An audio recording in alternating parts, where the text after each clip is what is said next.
ఈ సమయంలో చేరును మిమ్మల్ని అభినందిస్తూ నేరుగానే దేవుని వాక్యానికి వెళ్ళిపోదాం. వాతావరణం కొంచెం అనుకూలంగా కనిపించలేదు కనుక ఈనాటి మన ధ్యాన భాగముగా ఫిలిప్పీలకు రాసిన పత్రిక, అపోస్తలుడైన పౌలు ఫిలిప్పీలకు రాసిన పత్రిక 4వ అధ్యాయం 8-9 వచనాలు నేను చదువుతున్నాను. ఈ మాటలను మీరు గమనించాలని మనవి చేస్తున్నాను. మన ధ్యానాంశంగా ఫిలిప్పీలకు రాసిన పత్రిక 4వ అధ్యాయం 8-9 వచనాలు.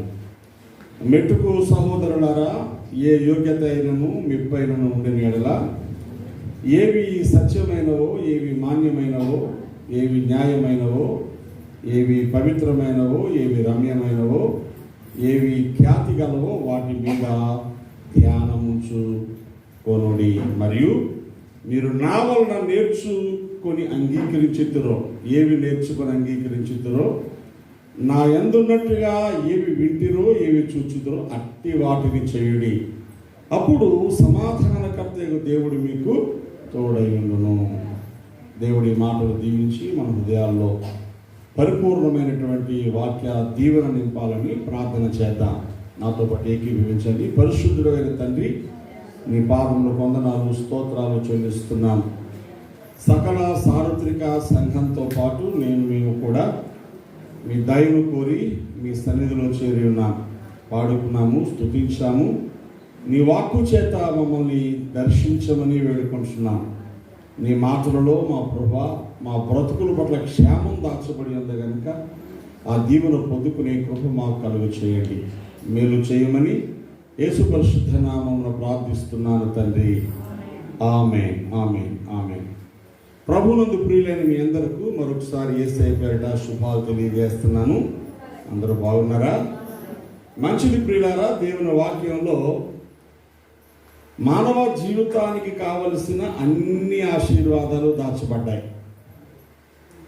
లోకంలో కొంతమందికి కొన్ని ప్రయత్నాల్లో కొన్ని దీవెనలే దొరుకుతాయి.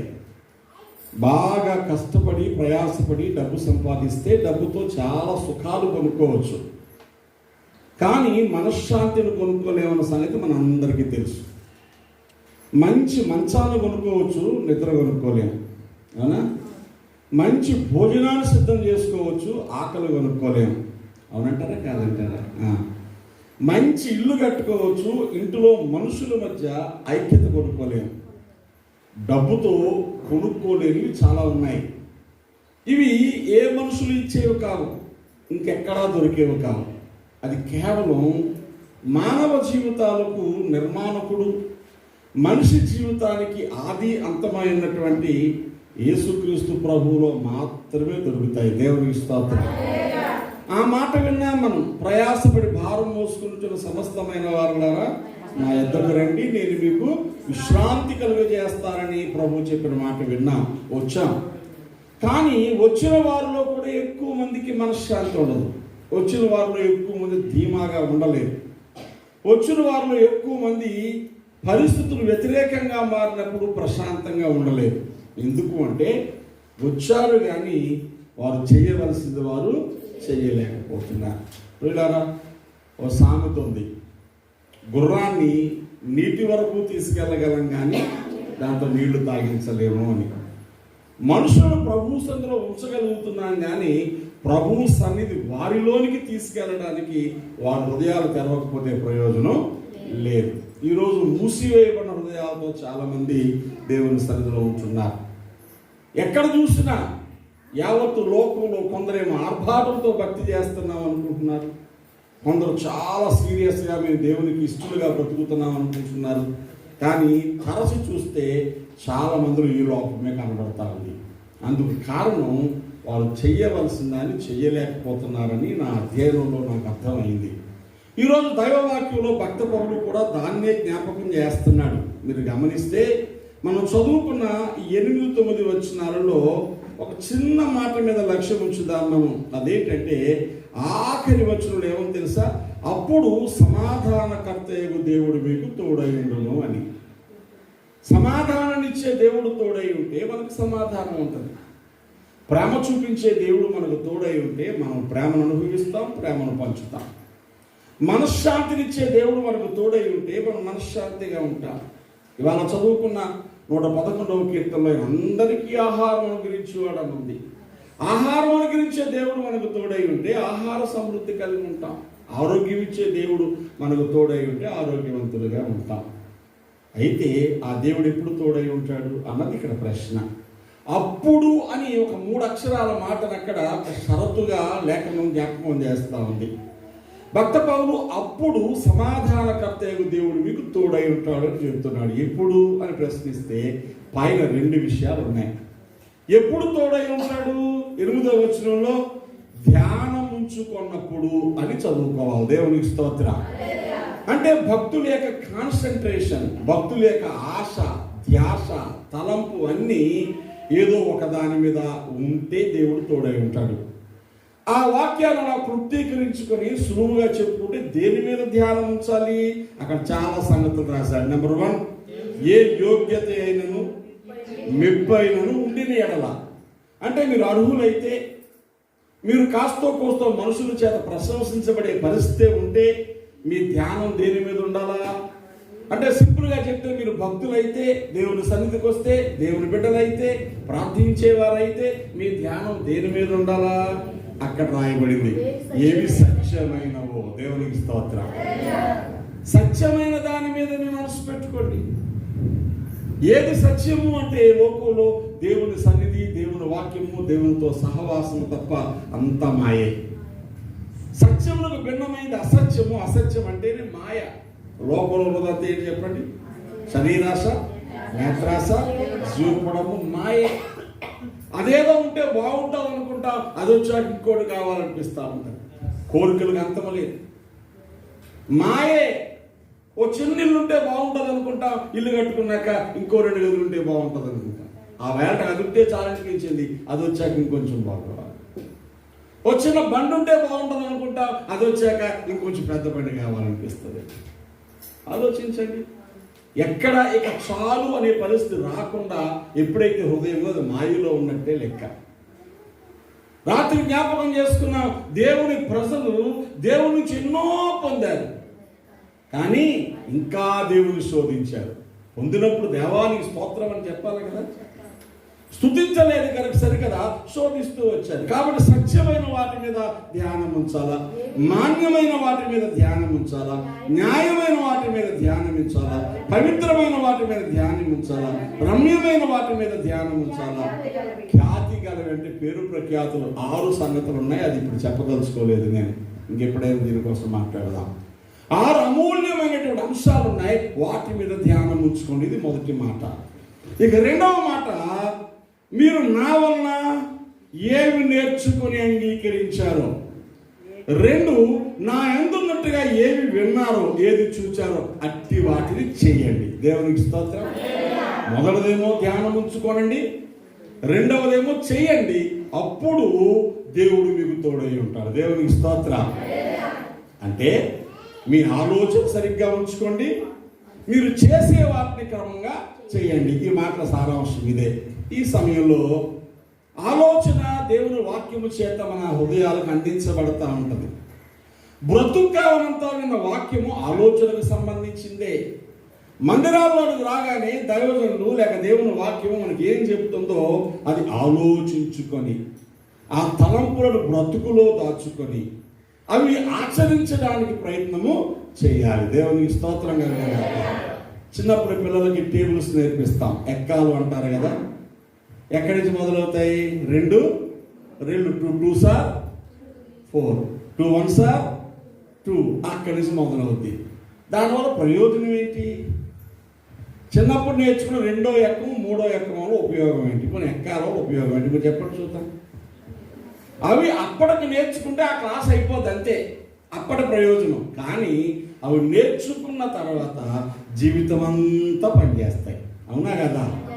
ఎక్కడైనా ఏవైనా లెక్కలు పెట్టాల్సి వచ్చినప్పుడు, మీ డబ్బులు లెక్కెట్టాల్సి వచ్చినప్పుడు, మీ వస్తువులు లెక్కెట్టాల్సి వచ్చినప్పుడు, మీతో మనుషులు లెక్కెట్టాల్సి వచ్చినప్పుడు అక్కడ ఏం పనిచేస్తాయి? మళ్ళీ ఇప్పుడు ఆ చిన్నప్పుడు ఎప్పుడు నేర్చుకున్న టేబుల్సే పనిచేస్తాయి.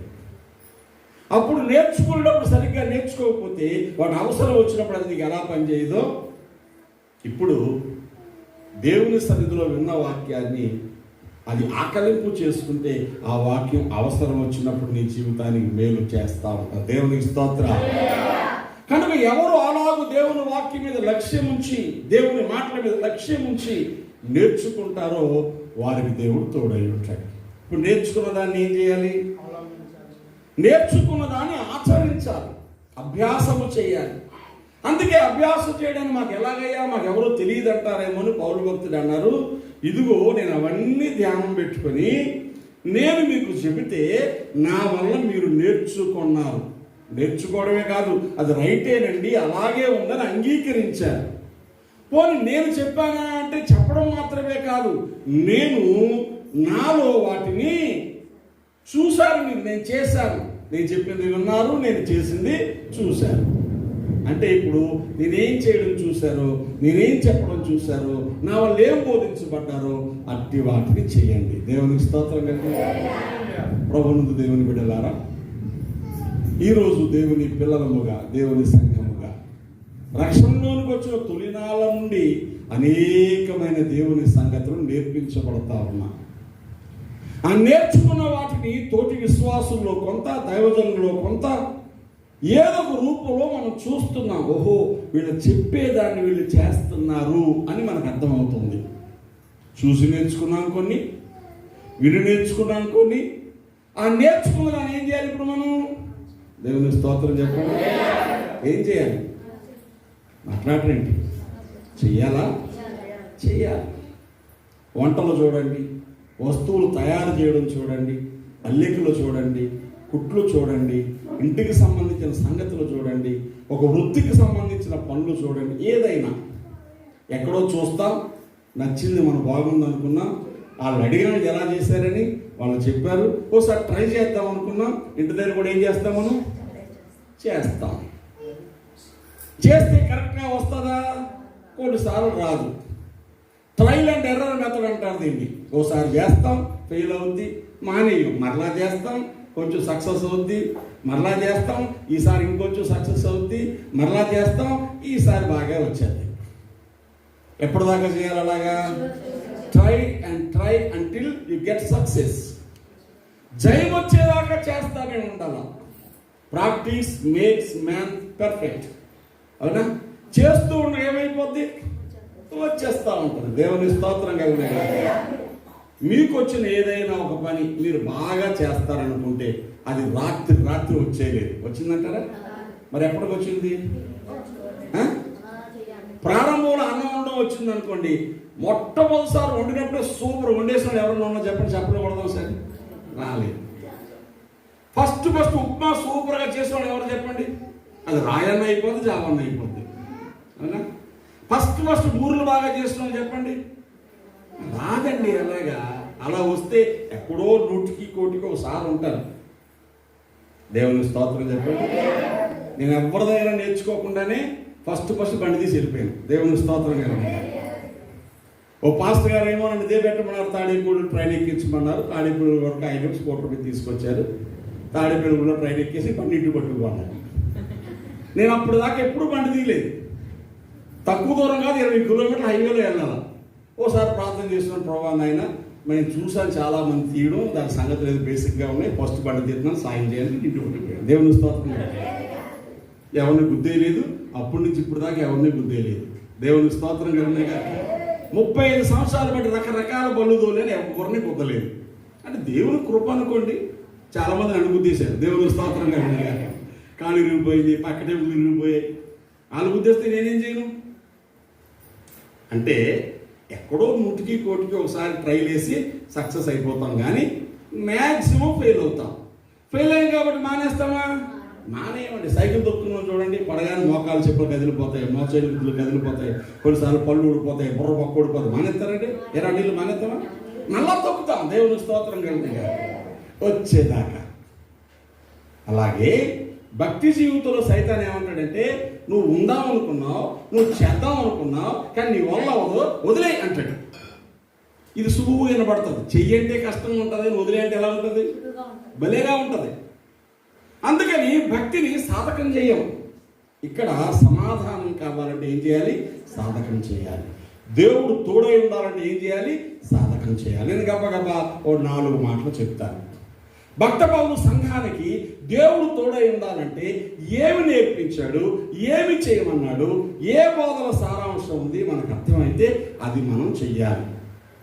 సంఘంలోకి వచ్చిన వాళ్ళు ఎక్కడి నుంచి వస్తారు? లోకంలో నుంచి వస్తారు. ఇంకెక్కడి నుంచి వస్తారు? గట్టిగా పాపంలోంచి వస్తారు. ఎక్కడి నుంచి వస్తారు? చెడుతనంలోంచి వస్తారు. ఎక్కడి నుంచి వస్తారు? దురలవాట్లలోంచి వస్తారు. ఎక్కడి నుంచి వస్తారు? చీకట్లోంచి వస్తారు. కానీ ఏమీ లేవు. ఎక్కడి నుంచి వస్తారు? దేవుడికి దూరంగా ఉన్న స్థితిలో నుంచి వస్తారు. వచ్చిన తర్వాత మన స్టెప్ మారింది, మన స్థితి మారింది, మన గతి మారింది. ఓసారి వచ్చాక అంటాడు, వీరు నా పిల్లలే అని దేవుడు అన్నాడు. దేవునికి స్తోత్రం. దేవుని పిల్లలు అన్న తర్వాత ఆ పేరుకు తగ్గట్టయినా బ్రతకాలి. దేవుని స్తోత్రం చెప్పండి. జక్కయ్య ఇంటికి యేసయ్య వచ్చాడా? జక్కయ్య ఎంత మంచోడు? మంచోడా చెడ్డోడా? మనుషులందరూ జక్కయ్యని ఏమన్నారో తెలుసా? ప్రభు వెళితే యేసు ఈ పాపి అయిన మనుషుని బస చేయ వెలుచున్నాడు చదువుకున్నారు. అంటే జక్కయ్యని ఏమని అడ్రస్ చేశారండి? పాపి అని. యేసు ప్రభువారు జక్కయ్య ఇంటికి నువ్వు త్వరగా దిగవయ్యా, చెట్టు మీద ఉన్నావు, నేను ఇంటికి వస్తానన్నారు కదా, మనకు తెలుసు. జక్కయ్య అనుకున్నాడు, అయ్యే బాబు ఎంత గొప్పోడు నా ఇంటికి వచ్చాక నేను కానీ మారకపోతే ఈయన చెడ్డోడే అందుకే అక్కడికి వెళ్ళాడు అనుకుంటారు. నా ఇంటికి వచ్చినందుకు ఆయన చెడ్డ పేరు రాకూడదు అనుకుని ప్రభు ఇంట్లోకి రాగానే ఏమన్నాడు గుర్తు చేసుకుందా. లేచి లోబడి, ప్రభువా నా ఆస్తిలో సగం పేదలకు ఇచ్చేస్తున్నాను అన్నాడు. ఎవరి దగ్గరైనా ఏదైనా అన్యాయంగా తీసుకుంటే 1కి 4 గంటలు తిరిగి చెల్లించేస్తాను అన్నాడు. దేవునికి స్తోత్రం. అది పెద్ద సమర్పణ. నేను అప్పుడప్పుడు సరదాగా చెప్తాను. జక్కయ్య ఆస్తి అంతా అన్యాయంగానే సంపాదించాడు అనుకుందాం, 1 లక్ష రూపాయలు అనుకుందాం. అందులో సగం ఏం చేస్తాడు? ఇప్పుడు 50,000 ఇచ్చేసాడు. అన్యాయంగా తీసుకున్న దానికి ఎంత ఇస్తారన్నాడు? 1కి 4 గంటలు. 1,00,000 అన్యాయంగా తీసుకున్నది అయితే ఎంత ఇవ్వాలి? ఇప్పుడు తిరిగి 4 లక్షలు ఇవ్వాలి. మరి అందులో 50 ఇచ్చేసాడు ఆల్రెడీ. 50 ఉంది, ఇంకెంత కావాలా? 3 లక్షలు కావాలి. ఎక్కడి నుంచి తెస్తాడు? అంటే ఎంత పెద్ద సమర్పణ అంటే ఇక మీద న్యాయంగా కష్టపడి సంపాదించిన దాంట్లో మిగిల్చి ఈ అప్పు తీరుస్తాడు. ఇలా ఊహించి చూడండి. దేవుడి దగ్గరకు వచ్చినప్పుడు ఎంత దిద్దుబాటు సిద్ధపాటు ఉందో. ఈ ఆలోచన అంతా మనుషులకు తెలియదు కానీ ప్రభువుకు తెలుసు. అందుకే ఏమన్నా తెలుసా? ఇతడును అబ్రహాము కుమారుడే, నేడు ఇతనికి రక్షణ వచ్చేసింది అన్నాడు. దేవునికి స్తోత్రం. రక్షణ చక్క ఇంటికి వస్తే ఆనందం ఉంది, సమాధానం ఉంది, నెమ్మది ఉంది, సమృద్ధి ఉంది. ఇవ్వగలిగే సామర్థ్యాన్ని దేవుడే ఇస్తాడు. దేవునికి స్తోత్రం. అంటే జక్కయ్య పాత స్థితిని తన జీవితంలో తిరిగి ఉంచదలుచుకోలేదు. గట్టిగా స్తోత్రం చెప్పాలి. ఇప్పుడు మనం ఏం చేద్దాం? ఏమి నేర్చుకున్నామో, ఏమి చూసామో, ఏమి గమనించామో, ఏది మంచిదో, ఏది సత్యమైనదో, ఏది న్యాయమైనదో, ఏది రమ్యమైనదో, ఏది ఖ్యాతి గలదో దాని మీద లక్ష్యం పెట్టుకుని చేయాలని చెప్పాం కదా. మొదటి మాట, దేవునిలోనికి వచ్చాక తిరిగి మరలా పాపము చేయకూడదు. దేవునికి స్తోత్రం చెప్పాలి. నీకు సమాధానం ఉండాలంటే ఏం చేయాలి?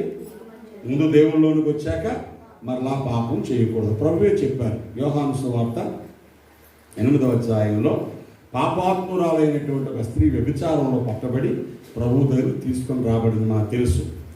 అడిగారు, బోధకుడా ఈమె తప్పు చేస్తూ పట్టబడింది, మన ధర్మశాస్త్ర ప్రకారం రాళ్లతో కొట్టేయాలని మోసే చెప్పాడు. నువ్వేమంటావు?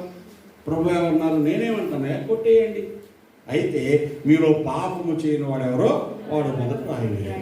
కొట్టారా జనాలు? మనకు తెలుసు. ఎవడూ కొట్టలేదు, అందరూ వదిలేసిపోయారు. ఎందుకంటే అందరిలోనూ పాపం ఉంది. అప్పుడు ప్రభు అడిగారు, అమ్మా ఎవరు నీకు శిక్ష విధించలేదా? లేదు ప్రభు. అయితే నేను కొట్టేస్తానన్నాడా? నేను నీకు శిక్ష విధింపను అని చెప్పేసి వదిలేదండి.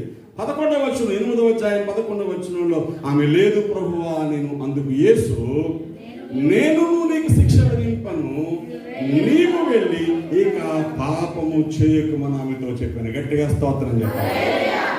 ఏమని చెప్పారు? నువ్వు వెళ్ళి మళ్ళా యాస్టీస్గా కంటిన్యూ అయిపోన్నాడా? లేదండి. ఓసారి క్షమాపణ పొందాక, దేవుని దయను పొందాక, దేవుని సన్నిధికి వచ్చాక నీకు సమాధానం కావాలంటే, దేవుడు తోడై ఉండాలంటే you should not sin again. నువ్వు మరలా పాపము, అది ఏది వదిలేసావు అది పాపం అంటే అయ్యారు నాకు తెలియదు ఏంటి అని అడగండి అమాయకంగా. యేసులోనికి వచ్చాక ఏం వదిలేసావో అది మరలా చేయకంటే. నువ్వు వదిలేసి అంటే వదలకుండా ఉన్నదాన్ని చేయొచ్చా అంటే అది మళ్ళీ కుదరదు. యేసులోనికి వచ్చాక ఏమి వదిలేయాలో వదిలేయాలి, వదిలేసిన దాన్ని మరలా పట్టుకోకూడదు. దేవునికి స్తోత్రం కలిగిన ఏమంటే మన ముక్కులు జలుబు వచ్చి కృష్ణా గోదావరిలో కారుతూ ఉంటాయి అనుకోండి, ఆ ముక్కును ఏం చేస్తాం మనం గట్టిగా ఒకసారి దాన్ని ఏమంటారు చీది అంటారా, చీది కింద వేసాక అది మళ్ళీ తీసి దేవుడు పెట్టుకుంటామా? అలా పెట్టుకుంటే నేను ఎంత మంచివాడు అంటారో అవునా. ఓసారి అసహించుకున్న దాన్ని బ్రతుకులో చెడ్డదాన్ని వదిలేశాక again you're running out to that. దాని వెనకాల పరిగెడుతున్నాం. మాటలు కావచ్చు, చేతలు కావచ్చు, అలవాట్లు కావచ్చు, ఆలోచనలు కావచ్చు. అప్పుడు నువ్వేమైపోతావు? దేవుడు నీతో ఉన్నాడు అనుకో, కానీ ఉండడు. ఎక్కడుంటాడు? పాతవన్నీ తీసేసి ఆ స్థలం ఖాళీ చేస్తే నూతన అభిషేకంతో దేవుడు నింపుతాడు. దేవునికి స్తోత్రం. ఈరోజు చాలా మంది గుళ్ళల్లో పాటలు పాడేసి చప్పట్లు కొట్టేసి ఇంటికెళ్ళి గొడవలు ఆడేసి దేవుడు మాతో ఉన్నాడు అంటున్నాడు. నాకు అర్థం కాదు అది ఎలాగో. నువ్వు దేవునికి ఇష్టంగా బ్రతికితేనే దేవుడు నీలో ఉంటాడు. కాబట్టి మొదటిది ఏం చేయాలి? మనం వదిలేసిన పాపాన్ని మరలా చెయ్యకూడదు. త్రాగడం మానేసాం అనుకుందాం, అంటే మీరు కాదు మగపిల్లలు. అది మరలా సరదాగా తాగుతున్నారు అనుకోండి. సరదాగా తాగారు, సీరియస్గా తాగారు, తాగడానికి బోర్డు వంకలు. ఫెయిల్ అయితే ఫెయిల్ అయినంత తాగుతాడు, పాస్ అయితే పాస్ అయినంత తాగుతాడు. తెలుసా? గొడవలు వస్తే గొడవలుగా మనస్సాలు చేయలేని తాగుతాడు, గొడవలు లేకపోతే దేవుడు అమరే సంతోషించాడని తాగుతాడు. డబ్బులు వస్తే డబ్బులు వచ్చాయని తాగుతాడు, డబ్బులు లేకపోతే బుర్ర పని చేయలేదని అప్పు చేసుకుని తాగుతాడు. తాగడానికి కారణాలు ఎతకక్కర్లా, ఏదైనా అది అక్కడికి వెళ్ళిపోతూ ఉంటాడు. తాగడం గొప్ప కాదు, తాగకుండా ఉండడం గొప్ప. దేవునికి స్తోత్రం. సరదాగా మనం ఏమంటే ఆ ఒక్క చిన్నదే, ఆ ఒక్క చిన్నది కాదు, అదే పెద్దది. పెద్ద షిప్పుకు చిన్న కన్నం పడితే చిన్న కన్నం ఊరుకుంటుందా, ఊరుకుపోద్దా? రాత్రి ఎవరింట్లో ఏసీ పేలిపోయి 4 అంతస్తుల బిల్డింగ్ కాలిపి 9 మంది చచ్చిపోయారు. ఏసీ పేలిపోయింది, బీరువా బాగానే ఉంది, ఫ్రిడ్జ్ బాగానే ఉంది, వాషింగ్ మిషన్ బాగానే ఉంది, ఉంటుందా కాలిపోద్దా? ఒకటి పేలితే జనం మొత్తం పోతారు కదా, అర్థమవుతుందా? ఒక చిన్న ప్రమాదం ఎంత నష్టాన్ని కలగజేస్తుందో దేవునికి ఇష్టం లేని ఒక దొరవాటు బ్రతుకుని అలా పాడు చేస్తుంది. చిన్న పాములేండి రానియండి, దాన్ని కూడా పక్కన మంచం మీద పడిపోయి పడుకుంటుంది. ఏం చేస్తుంది? చిన్న పాము అయినా కలిస్తే ఏమైపోతాడు? పెద్ద మనిషి పెద్దల్లో కలిసిపోతాడు, అవునా? కాబట్టి చిన్న పాము అయినా దేంతో కొట్టాలన్నారు? అంత కక్ష నీకు చిన్న పాము చిన్న కర్రతో కొట్టవచ్చు కదా. చిన్న పామునైనా పెద్ద కర్రతో కొట్టు, చిన్న అలవాటునైనా నిరంకుశంగా ఖండితంగా దాన్ని దూరం చేసే. అందుకు ప్రాధేయపడాలి. రక్తము కారణంతగా దాంతో పోరాడి, అయ్యా ఇది నాకు వద్దు, అయ్యా నాకు దూరం చేయి, అయ్యా దీన్ని గెలిచేలా సహాయం చేయమని దేవుని సందులో గోజాడితే తప్ప అటు సులువుగా పోదు. మొదటిది వదిలేసిన పాపాన్ని చెయ్యకండి. గుడ్, చేయలేదు, బాగున్నాం. ఈసారి ఏం చేయాలి? ఎన్నో మేలు పొందుతున్నాం కదా, ఉపకారాలు పొందుతున్నాం కదా, అందుకు దేవుని దగ్గర నుంచి పోకుండా చూసుకోవాలి. మార్కు సువార్త 5వ అధ్యాయంలో చూడండి. మొదటిది వదిలేసిన పాపాన్ని మరలా చేయకూడదు. రెండవది మార్కు సువార్త 5వ అధ్యాయంలో 18వ వచనంలో దయ్యములు పట్టిన వాడు గెరాసేన దేశంలో ప్రభువుని ఇలా బ్రతిమలాడుతున్నాడు. దయ్యాలన్నీ పోయాక ఆయన దోణి ఎక్కినప్పుడు దయ్యములు పట్టిన వాడు ఆయన యొద్ద తన్నున్న నిమ్మను ఆయన బతిమాలు కొనెను గాని ఆయన వానికి సెలవీయక, నీవు నీ ఇంటి వారి యొద్దకు వెళ్ళి ప్రభువుని యందు కనికరపడి నీకు చేసిన కార్యం బట్టి వారికి తెలియజెప్పమ్మా. నేను దేవునికి స్తోత్రం. రెండోది ఏం చేయాలి? దేవుడు నీకు చేసిన కార్యాలు నీ ఇంటి వాళ్ళకి చెప్పాలి. దేవునికి స్తోత్రం. ఇంటి వాళ్ళందరి కోసం ప్రార్థన చేస్తున్నాం. వాళ్ళకి దేవుడు ఇష్టం ఉన్నా లేకపోయినా పరీక్షల్లో పాస్ అవ్వమంటున్నాం, పెళ్ళిళ్ళు అవ్వమంటున్నాం, అప్పులు తీరమంటున్నాం, జబ్బులు తగ్గమంటున్నాం. మనం ఇక్కడ ఏడుస్తున్నాం, మంచిదే. కానీ ఏం చేయాలి? వాళ్ళకి చెప్పాలి, నా దేవుడు నీకు మేలు చేస్తున్నాడు. దేవునికి స్తోత్రం. నా దేవుడే నీ దేవుడు నిన్ను ప్రేమిస్తున్నాడు. నా దేవుడు నీకు సహాయం చేయడానికి చేతులు చాపి పిలుస్తున్నాడు. నా దేవుడు నువ్వు కూడా రావచ్చు, ఆయన నీకు కూడా దేవుడే. ఇదిగో నాకు ఇలాంటి కార్యం చేశాడు, నీకు చేస్తాడని ఏం చేయాలి? ఒకటికి 2 సార్లు. బయట వాళ్ళు చెప్తే ఎంతగానో ఇంట్లోకి ఎందుకు వింటారండి? సువార్త బయట వాళ్ళు చెప్తే జనాలకు ఇబ్బంది, ఇంట్లోకి ఎందుకు చెప్పకూడదండి? దేవునికి స్తోత్రం చెప్పాలి. కానీ దరిద్రం ఏంటంటే మనం ఇంట్లో చెప్పాం. ఎవరు చెప్తాం? ఊర్లో చెప్తాం. ఇంట్లో కదా ముందు చెప్పాలి. భార్య భర్తకు, భర్త భార్యకు, పిల్లల తల్లిదండ్రులకు, తల్లిదండ్రులు పిల్లలకు, అన్నదమ్ములు అక్కచెల్లెలకు చెప్పాలా వద్దా? చెప్పాలండి. వింటారో వినరో ఆ తర్వాత సంగతి, ముందు చెప్పాలి. విత్తనాలు వేసే ముందే అవి మొలవండి అయ్యగారు, ఏం చేయు మొలవండి అనవసరం చల్లడం అని మానేస్తారో చల్లుతారా? అది మొలిస్తే మొలుస్తుంది, లేకపోతే లేదు. విత్తనాలు వేసే కాలంలో విత్తనాలు వేసేయాలి. ఊడిస్తే పండదండి అని ఊడడం మానేస్తారా? అది ఎంత పండితే అంత పండింది, పండకపోతే పోయింది. అందరూ ఊడుస్తున్నారు, నేను ఊడ్చేయాలి. దేవునికి స్తోత్రం చెప్పాలి. అలాగే దేవుని వాక్యమును విని మేలు పొందిన నువ్వు ఈ వారం జరిగిన దీవిని ఇక్కడ సాక్ష్యం చెప్పడం కాదు, ఎక్కడ చెప్పాలా? గట్టిగా చెప్పండి, ఎక్కడ చెప్పాలా? ఏది? కాబట్టి దేవుడు తోడుగా ఉండాలంటే ఏం చేయాలి? నువ్వు సాక్ష్యం ఇచ్చి బిడ్డవై ఉండాలి. దేవునికి స్తోత్రం. మొదట పాపము చేయకుండా ఉండాలా, రెండేం చేయాలి? గట్టిగా చెప్పండి, సాక్ష్యం ఇచ్చే బిడ్డవై ఉండాలి. ఆ సాక్ష్యం మాటల్లో చెప్పొచ్చు, ఆ సాక్ష్యం చేతల్లో చెప్పొచ్చు. దేవునికి స్తోత్రం. మాటల్లో చెప్పి చాలాసార్లు ప్రజలు వినరు, కానీ ప్రేమ చూపించే పనులు చేసామనుకోండి, వీళ్ళకి ఇంత మంచి బుద్ధి ఎక్కడి నుంచి వచ్చిందండి అని ఆలోచిస్తే వాళ్ళకి ఏమర్థం అవుద్ది? ఓహో, వీళ్ళు దేవుణ్ణి నమ్ముకున్నారు. దేవునికి స్తోత్రం. కాబట్టి రెండవది ఏంటి? దేవుడు నీకు చేసిన కార్యాలు ఎవరో చెప్పాలా? నోరు తెరవండి, పర్వాలేదు. ఎవరో చెప్పాలా? ఆదివారం మళ్ళీ అడుగుతాను. ఈ వారం మీ ఇంట్లో వాళ్ళకి ఎవరో చెప్పారో అందరూ సాక్ష్యం చెప్పాలి. మీ ఇంట్లో వాళ్ళకి ఎవరో చెప్పారు యేసు గొప్పవాడని, ప్రేమ గలవాడని, పాపాలు క్షమించేవాడని, పరలోకం ఇచ్చేవాడని, ప్రార్థన ఆలకించేవాడని, మేలు చేసేవాడని ఎవరికి చెప్పారు? చెప్పగా చెప్పగా చెప్పగా చెప్పగా వెంటన్నప్పుడు ఆ హృదయాలు ఏం పుడుతుంది? విశ్వాసం పుడుతుంది. దేవునికి స్తోత్రం.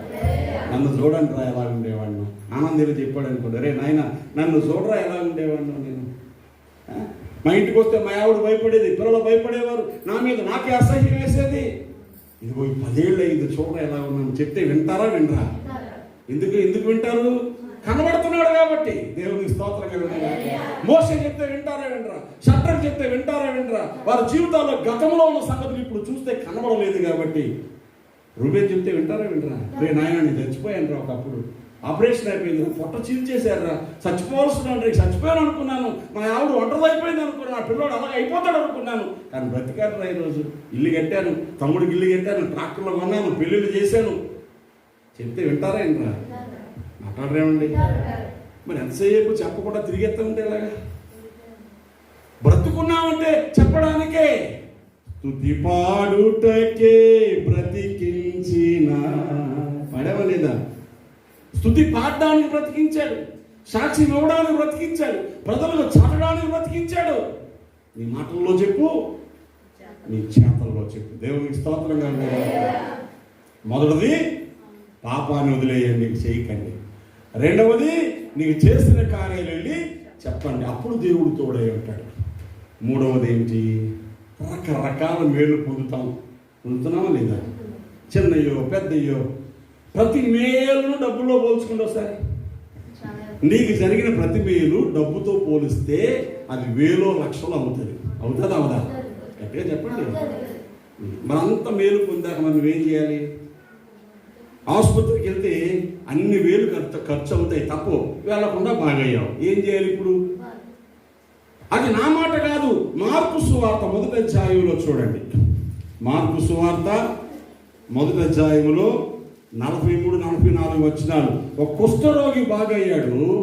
ప్రభువు ఆయన దగ్గరకు వచ్చి ఇలా చెప్తున్నాడు, ఎవరితోనూ ఏమీ చెప్పకు సుమి, కానీ నీవు వెళ్ళి వారికి సాక్ష్యార్థమై నీ దేహమును యాజకుని కనబరుచుకొని నీవు శుద్ధుడమైనందుకు మోషే నియమించిన కానుకలను సమర్పించుమని.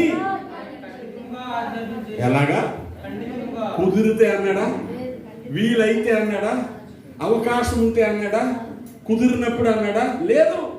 నువ్వు బాగైనందుకు ముందు యాజకునికి చూపించుకో, బాగయ్యామన్న కన్ఫర్మేషన్ వచ్చింది కనుక మోషే నియమించిన కానుకలు సమర్పించమని ఖండితముగా ఆజ్ఞాపించి వెంటనే వాడిని పంపివేశాను. దేవునికి స్తోత్రం.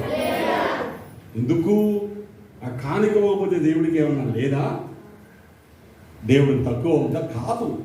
పొందిన మేలుకు తగ్గట్టుగా నీ ఒక కానుకను దేవుని సేవకిస్తే ఆ డబ్బులతో మరికొంతమందికి సువార్త ప్రకటించబడతాం. దేవునికి స్తోత్రం కనుక హల్లెలూయా.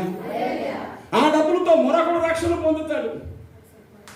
వాడు వినాలంటే చెప్పేవాడు కావాలి, చెప్పేవాడు కావాలంటే వాడు వెళ్ళడానికి అవకాశం ఉండాలి, వాడు వెళ్ళాలంటే వాడు పంపేవాడు కావాలి. దేవుని స్తోత్రం చెప్పండి. మేలు పొందిన తర్వాత ఖచ్చితంగా చెప్పాడు, నువ్వు పొందిన మేలుకు తగ్గట్టుగా యాజకుని కనబరుచుకొని మోషే నియమించిన కానుక చెల్లిస్తే అది దేవుని సేవలో ఆత్మల రక్షణ కోసం వాడబడతాయి. ప్రకటించకుండా వినేవాడు ఉండడు, ప్రకటించేవాడు వెళ్ళకపోతే ప్రకటించేవాడు ఉండడు, వెళ్ళేవాడిని పంపకపోతే ఇప్పుడు వెళ్ళలేడు. ఏమండి, ఫ్రీ బస్ ప్రయాణాలు ఆడవాళ్ళకు ఉన్నాయి, అది కొద్ది స్థలాల్లో ఉన్నాయి. మరి మిగతా స్థలాల్లో బస్సు ప్రయాణం ఫ్రీయే. మరి అక్కడ వెళ్ళి పరిచయం చేయడానికి అవసరం పడేది ఏం చేస్తాను?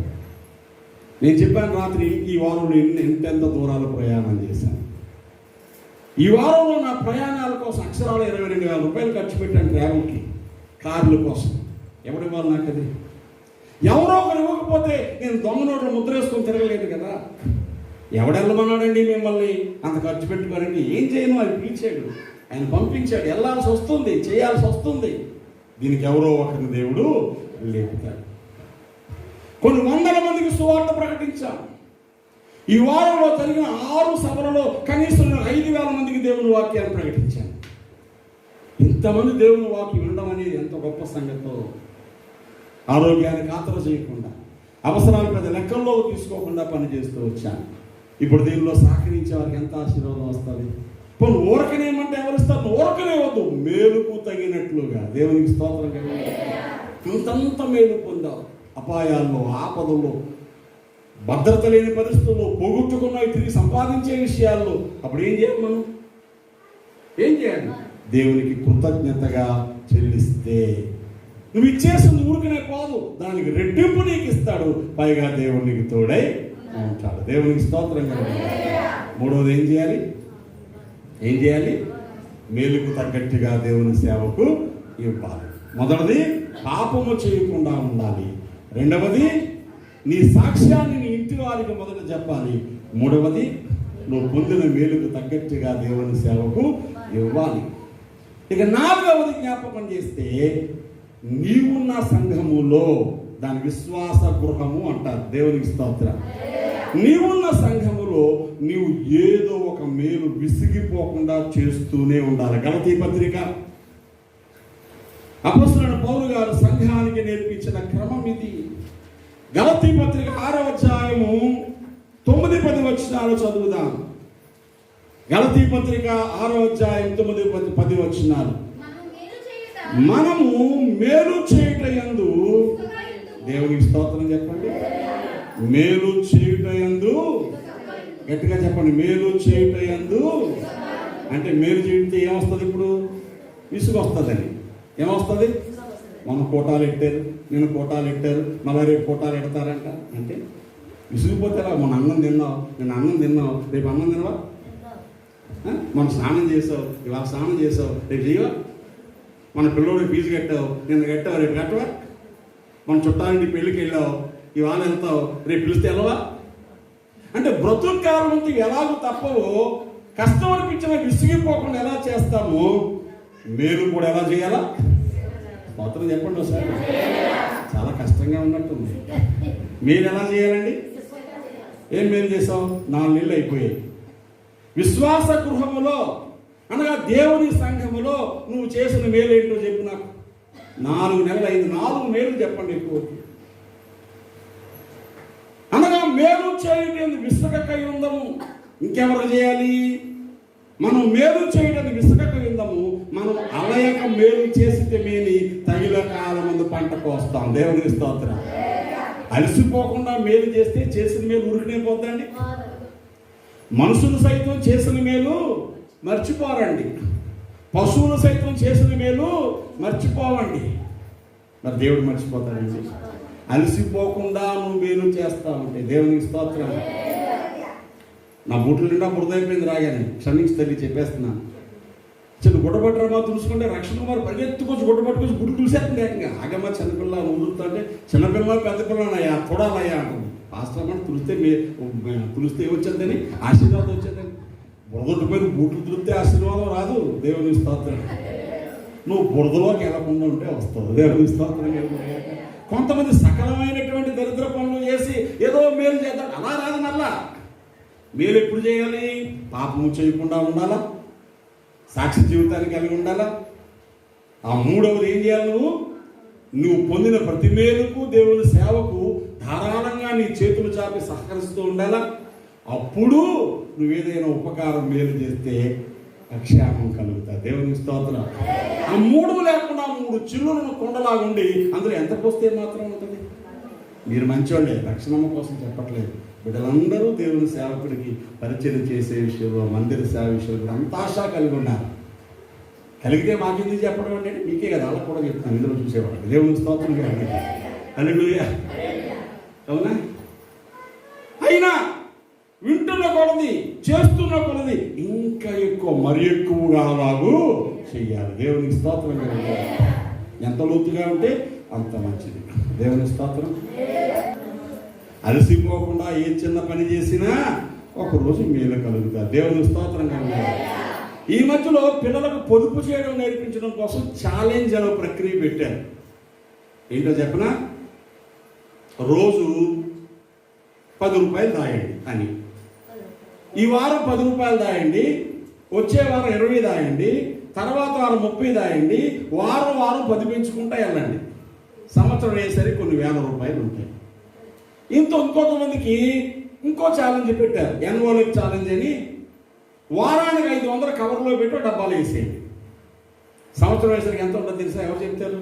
26,000 ఉంటుంది.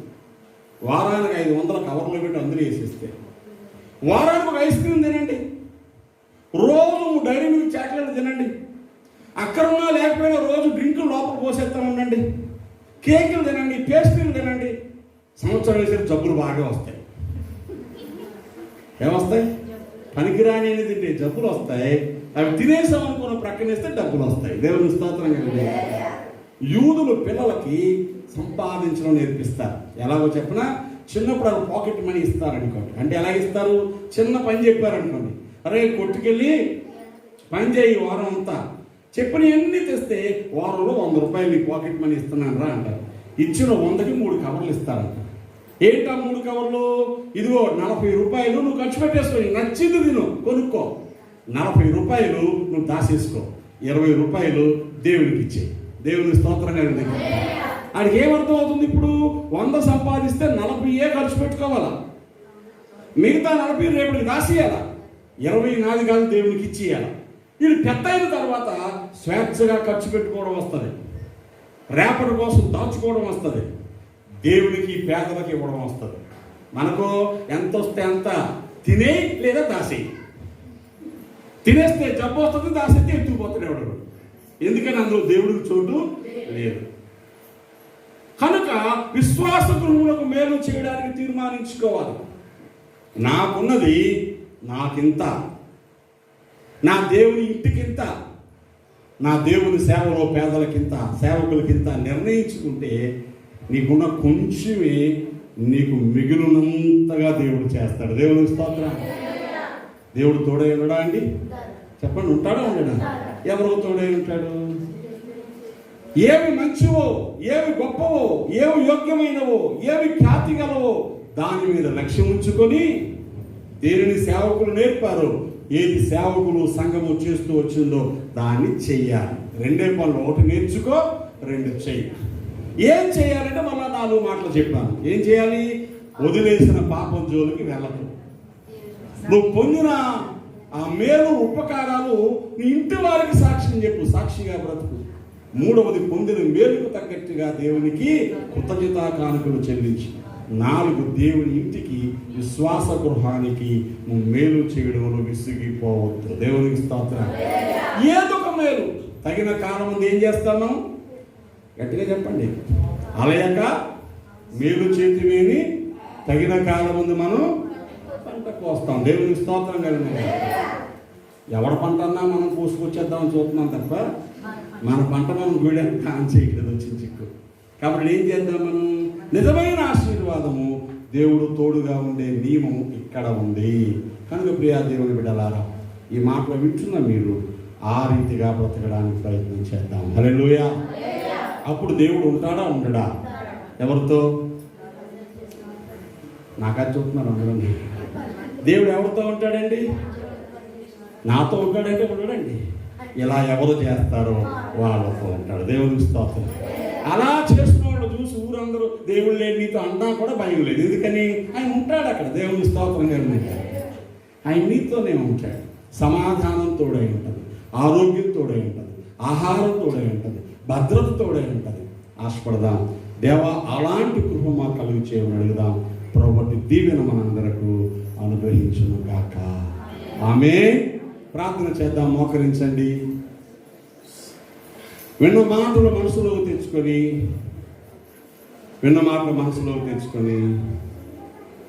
విన్న వాటిని చొప్పున బ్రతుకుతున్నామా, చేస్తున్నామా అన్న మాటలు మనం ఆలోచన చేద్దాం. ప్రభువు నీతో మాట్లాడే మాటలకు నువ్వు సమాధానం చెప్పాలి. యేసయ్యా, మీరు నాతోనే మాట్లాడుతున్నారు తండ్రి. నేను నీకు తగ్గట్టుగా బ్రతకడము నేర్పించు, మీ నామాన్ని మహిమపరచడం నేర్పించు అని మనం ఆయన పాదాలు పట్టుకొని బ్రతిమలాడుకుందాం. సహాయం చేయమని అడుగుదాం. ప్రార్థన చేద్దాం. కళ్ళు మూసుకొని ఆయన సన్నిధిలో పరిశీలన చేసుకో. దేవుడు తోడై ఉండడానికి నువ్వేం చేస్తున్నావు? ఏం చేయాలనుకుంటున్నావు? ఎలా బ్రతుకుదాం అనుకుంటున్నావు? అసలు ఉన్నాడో లేదో కన్ఫర్మేషన్ నీకుందా? ఆయన చెయ్యాలని చెప్పిన మాటలు, విన్నటువంటి సంగతులు అలాగూ కొనసాగించడానికి ఆశపడదాం. మనం ప్రార్థన చేసుకుందాం. ప్రార్థన చేద్దాం. పరిశుద్ధుడైన తండ్రి, నీకు స్తోత్రాలు చెల్లిస్తున్నాం. నీ మాటల కోసం వందనాలు. మంచి బోధకునిలా మా బ్రతుకు అవసరమైన సంగతులన్నీ మాట్లాడుతున్నాం.